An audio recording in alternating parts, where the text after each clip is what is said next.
Hello class, welcome to commerce study YouTube channel. आज हम micro economics यानी व्यष्टि अर्थशास्त्र के चैप्टर 4 थ्योरी ऑफ डिमांड मांग के सिद्धांत के बारे में स्टडी करेंगे। सो क्लास स्टार्ट करते हैं। इसमें पहला टॉपिक आता है मांग। डिमांड क्या होती है? What is demand? तो मांग वस्तुओं की उन मात्राओं को संबोधित करती है जो विशेष समय पर विशेष बाज़ार में विभिन्न कीमतों पर खरीदी जाती है, उसे मांग कहते हैं। फिर आता है मांग अनुसूची। क्या होता है? जब किसी बाज़ार या मार्केट में या एक अर्थव्यवस्था में किसी भी प्रोडक्ट की या किसी भी चीज़ की जो कितनी मांग चल रही है उसकी इंफॉर्मेशन ही कहलाती है मांग अनुसूची। ठीक है। इसके बाद नेक्स्ट टॉपिक आ जाता है कि मांगी जाने वाली मात्रा किसे कहते हैं, यानी कि क्वांटिटी डिमांडेड किसे कहते हैं। तो यह उस विशेष मांग को संबोधित करते हैं जिसकी विशेष समय बाजार तथा कीमत पर की जाती है, उसे कहते हैं मांगी जाने वाली मात्रा। यानी कि किसी विशेष समय पर विशेष बाजार में जिस कीमत पर हम किसी प्रोडक्ट की डिमांड करते हैं और जितनी डिमांड करते हैं वही कहलाती है मांगी जाने वाली मात्रा, यानी कि क्वांटिटी डिमांडेड। नेक्स्ट टॉपिक उसमें आ जाता है मांग फलन किसे कहते हैं, यानी कि डिमांड फंक्शन क्या होता है। तो मांग फलन कीमत तथा मांग के क्रियात्मक संबंध को प्रकट करता है। अन्य बातें समान रहे तो वस्तु की मांग इसकी कीमत के साथ हमेशा उल्टा संबंध होता है, यानी कि अन्य बातें समान रहने पर जो वस्तु की कीमत है और इसकी मांग है इसका हमेशा ही विपरीत संबंध यानी उल्टा संबंध होता है। अब ये अन्य बातें लाइक एग्जांपल के लिए अन्य बातों में जैसे आय संबंधित वस्तुओं की कीमत, आय और संबंधित वस्तुओं की कीमतें तथा स्वाद आदि, इन सब स्वाद और रुचि इंटरेस्ट इन सब को हम देख सकते हैं। तो जब ये अन्य बातों में इन सब को हमने इन्वॉल्व करा है और जब ये सब चीज़ें समान रहती है, इनमें कोई परिवर्तन नहीं होता, तब उस कंडीशन में जो मांग है उसका कीमत के साथ विपरीत संबंध होता है। सेकंड है व्यक्तिगत मांग क्या होती है। अब मांग भी कई प्रकार की होती है, तो एक है व्यक्तिगत मांग क्या होती है, यानी कि इंडिविजुअल डिमांड। देखो, व्यक्तिगत मांग और इंडिविजुअल डिमांड में अगर बात करें तो यहाँ पे एक पर्टिकुलर व्यक्ति की बात करी जा रही है। किसी विशेष परिवार द्वारा एक वस्तु की विशेष बाजार तथा विशेष समय में विशेष कीमत पर की जाने वाली मांग व्यक्तिगत मांग कहलाती है। ठीक है। तो यह वास्तव में एक व्यक्ति द्वारा विभिन्न कीमतों पर मांगी जाने वाली विभिन्न मात्राओं की सूची होती है। इसे व्यक्तिगत मांग अनुसूची भी कहा जाता है। तो पहले तो हमने ये देखा कि व्यक्तिगत मांग क्या होती है, यानी एक परिवार या एक व्यक्ति द्वारा विशेष समय में विशेष बाजार में और विशेष कीमतों पर जो मांग की जाती है उसे कहते हैं व्यक्तिगत मांग। और व्यक्तिगत मांग अनुसूची क्या होता है, जिसमें एक व्यक्ति द्वारा मांगी जाने वाली मात्राओं की जो इंफॉर्मेशन जो जानकारी होती है उसे ही व्यक्तिगत मांग अनुसूची कहते हैं। ठीक है। नेक्स्ट आता है बाजार मांग, यानी कि मार्केट डिमांड क्या होती है। तो विभिन्न व्यक्तियों द्वारा है। ठीक है। यहाँ पर पर्टिकुलर एक पर्सन या एक ही फैमिली की बात नहीं कर रहा है, यहाँ पे विभिन्न व्यक्ति या विभिन्न परिवारों की बात कर रहा है। तो विभिन्न व्यक्तियों द्वारा विभिन्न संभावित कीमतों पर मांगी जाने वाली मात्राओं के जोड़ को बाजार मांग कहा जाता है। ठीक है। यह व्यक्तिगत मांग की तुलना में बड़ी मात्राओं को संबोधित करता है। कॉमन सी बात है, क्योंकि इसमें एक व्यक्ति की बात तो कर नहीं रहा, पूरे बाजार की बात कर रहा है। तो वही चीज़ कह रहा है कि यह व्यक्तिगत मांग की तुलना में बड़ी मात्राओं को संबोधित करती है। इसे बाजार मांग अनुसूची भी कहा जा सकता है। मतलब जहाँ पर कई व्यक्तियों की मांग की इंफॉर्मेशन शो की जाती है उसे बाजार मांग अनुसूची कहा जा सकता है। ठीक है, नेक्स्ट टॉपिक आ जाता है कि मांग का नियम क्या होता है, यानी कि लॉ ऑफ डिमांड क्या होती है।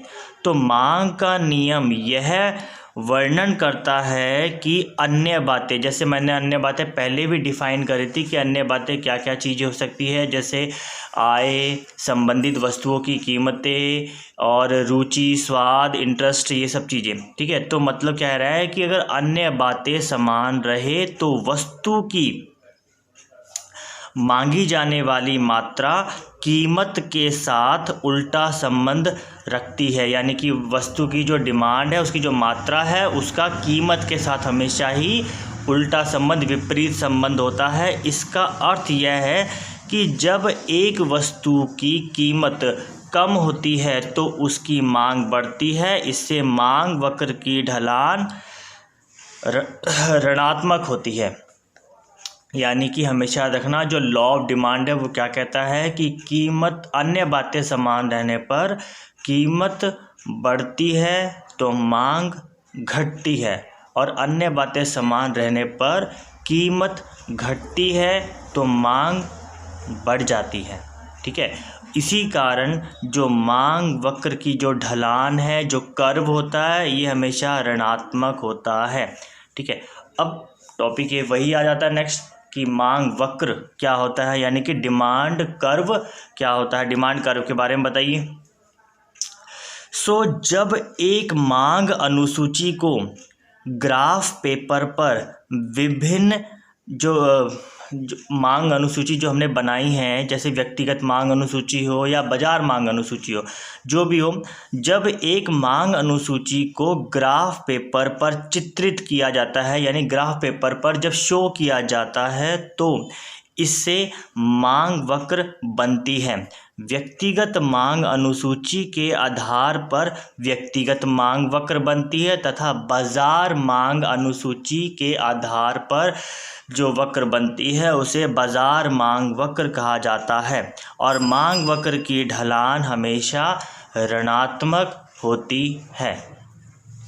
तो अब नेक्स्ट टॉपिक आता है कि मांग के नियम के लागू होने के कारण क्या है, रीज़न क्या है लॉ ऑफ डिमांड के।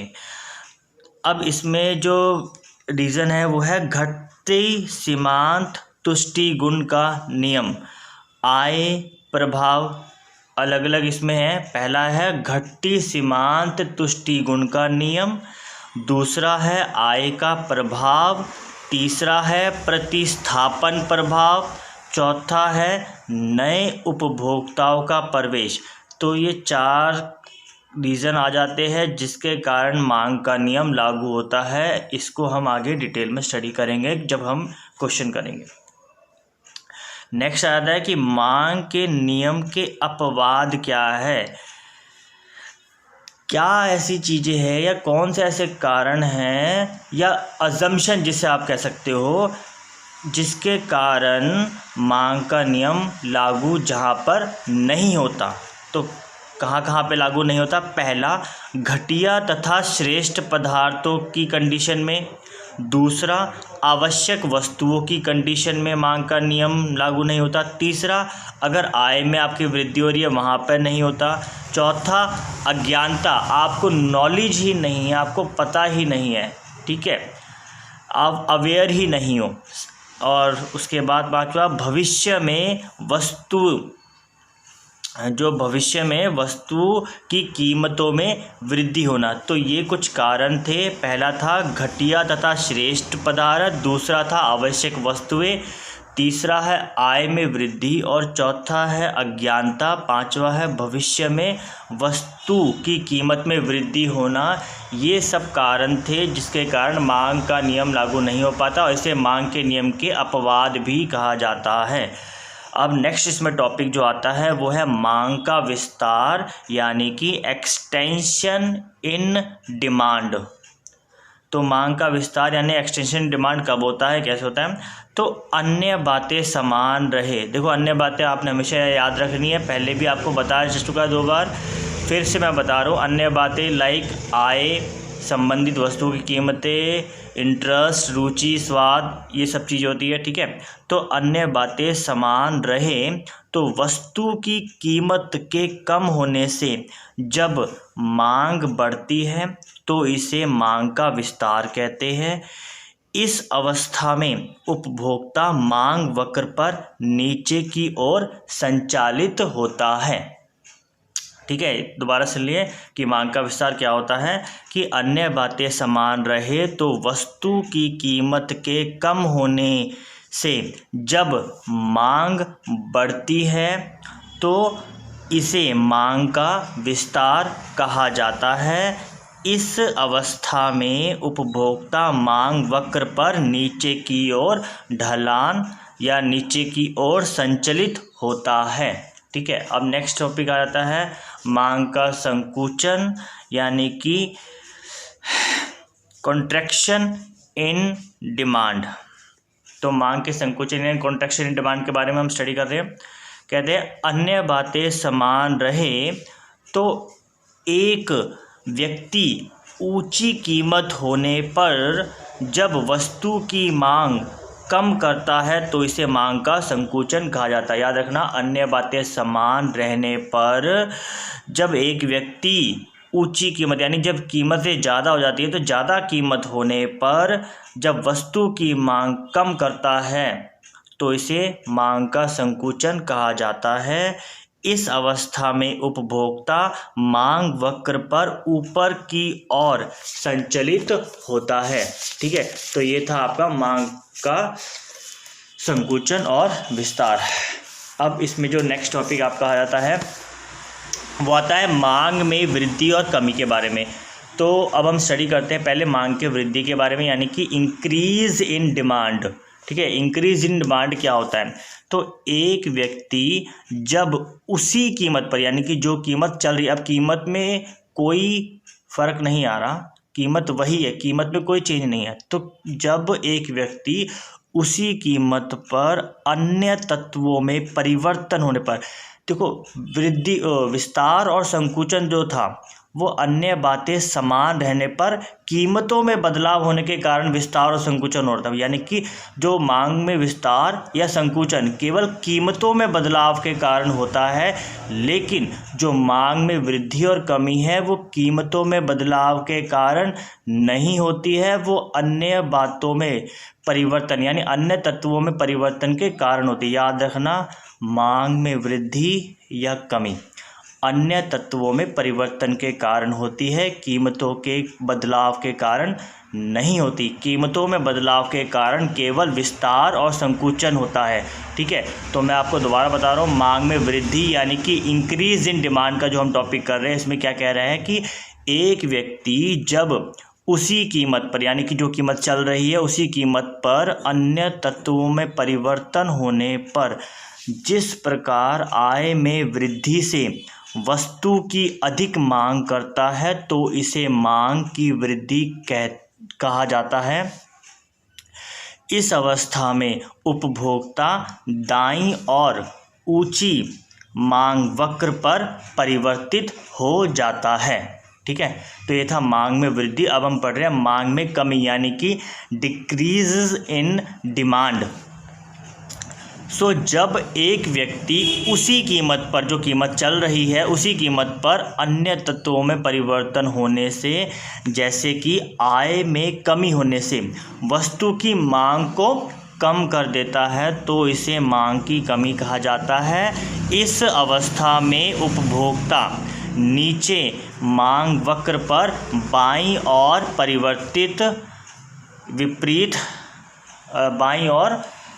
परिवर्तित हो जाता है या बाईं ओर संचालित हो जाता है। ठीक है, नेक्स्ट है, अब इसमें आता है आपका कि सामान्य वस्तुएं क्या होती है यानी कि नॉर्मल गुड्स क्या होते हैं। तो नॉर्मल गुड्स के बारे में हम पढ़ेंगे। वे वस्तुएं जिनमें कीमत तथा मांग में उल्टा संबंध यानी विपरीत संबंध होता है सामान्य वस्तुएं कहलाती है। इन वस्तुओं में कीमत तथा आय में प्रत्यक्ष संबंध पाया जाता है। याद रखना, सामान्य वस्तुएं यानी कि नॉर्मल गुड्स कौन से होते हैं? वे वस्तुएं जिनमें कीमत तथा मांग में विपरीत उल्टा संबंध होता है सामान्य वस्तुएं कहलाती है। इन वस्तुओं में कीमत तथा आय में प्रत्यक्ष संबंध पाया जाता है। नेक्स्ट आता है तुम्हारा गिफन गुड्स यानी गिफन पदार्थ क्या होते हैं? तो वे पदार्थ जिनमें आय तथा मांग में ऋणात्मक संबंध तथा कीमत तथा मांग में धनात्मक संबंध हो, गिफन पदार्थ कहलाते हैं। इन्हें घटिया पदार्थ भी कहा जाता है।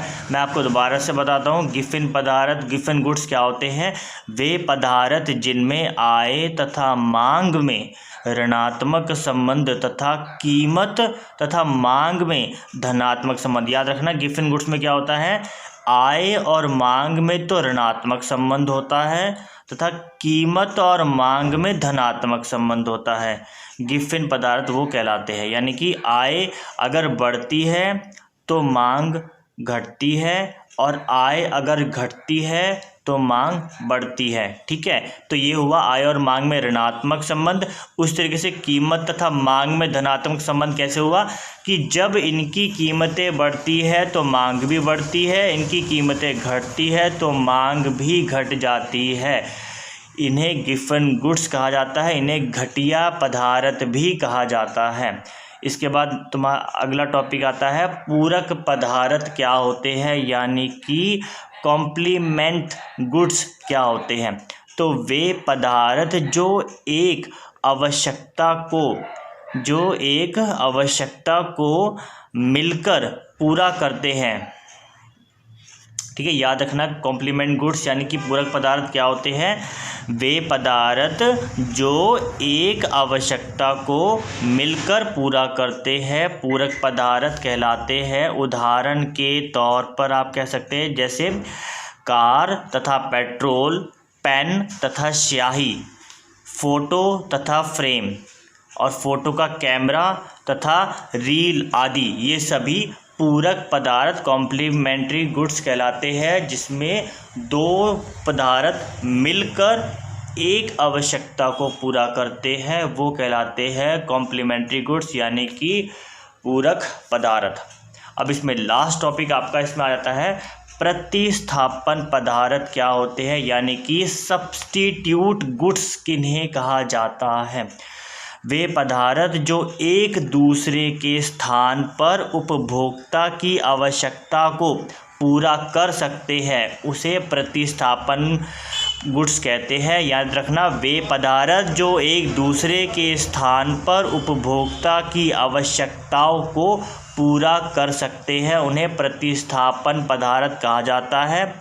इन्हें प्रतियोगी पदार्थ भी कहा जाता है। ठीक है, तो ये था आपके मांग के सिद्धांत यानी थ्योरी ऑफ डिमांड का ओवरव्यू। अब हम इसके इम्पॉर्टेंट क्वेश्चनों के बारे में स्टडी करेंगे जो कि आपके बोर्ड एग्ज़ाम में आते हैं या आ सकते हैं। मिलेंगे नेक्स्ट वीडियो में।